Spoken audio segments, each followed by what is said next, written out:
കേക്കും വൈനും ഇല്ലാതെ എന്ത് ക്രിസ്മസ് അല്ലേ? എല്ലാ വർഷവും നേരത്തെ വാങ്ങിക്കുന്നതാണ്. പക്ഷേ ഈ വർഷം കുറച്ച് ലേറ്റായിപ്പോയി. പക്ഷേ ക്രിസ്മസിൻ്റെ തലേന്ന് തന്നെ ഇത് കിട്ടുമെന്ന് ഞാൻ ഒട്ടും പ്രതീക്ഷിച്ചില്ലായിരുന്നു. ഭയങ്കര സർപ്രൈസായിപ്പോയി കേട്ടോ. അതിൻ്റെ ഭയങ്കര ഹാപ്പി മോഡലാണ് കേട്ടോ മോനും. മോൻ വൈൻ വേണം വൈൻ വേണമെന്ന് പറഞ്ഞിട്ട് എല്ലാ കൊല്ലം പറയുന്ന പോലെ ഈ കൊല്ലം പറഞ്ഞിട്ടുണ്ടായിരുന്നേ. നമ്മളല്ലെങ്കിൽ നേരത്തെയൊക്കെ വാങ്ങിക്കുമായിരുന്നു. പക്ഷേ ഈ വട്ടം അങ്ങനെ വാങ്ങിയിട്ടുണ്ടായിരുന്നില്ല. അപ്പോൾ സർപ്രൈസായിട്ട് ഇത് കിട്ടിയ സമയത്ത് ഭയങ്കര എക്സൈറ്റ്മെൻ്റ് ആയിരുന്നു അവൻ്റെ മുഖത്ത്. അത് പൊട്ടിക്കാനുള്ള ഒരു ആകാംക്ഷയും കൂടെ ആയിരുന്നു. ഈ കേക്ക് മുറിച്ച് ഞാൻ ആദ്യം മോന് കൊടുക്കുന്നുണ്ട്, എന്നിട്ടാണ് ഞാൻ കെട്ടിയവന് കൊടുക്കുന്നത്. അത് കഴിഞ്ഞിട്ട് ഈ വൈൻ പൊട്ടിച്ചപ്പോൾ അവൻ്റെ സന്തോഷം കാണണമായിരുന്നേ. ചിയേഴ്സ് അടിച്ചൊക്കെയാണ് കേട്ടോ കുടിക്കുന്നത്. ഇതാണ് നോൺ ആൽക്കഹോളിക്, കുഞ്ഞുങ്ങൾക്കൊക്കെ കുടിക്കാൻ പറ്റുന്ന വൈനാണ് കേട്ടോ. അത് കുടിച്ചിട്ട് ചെറിയ പുളി ഉണ്ടായിരുന്നു.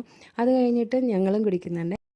അപ്പോൾ എല്ലാവർക്കും ഹാപ്പി ക്രിസ്മസ്, എൻ്റെ കുടുംബത്തിൻ്റെയും.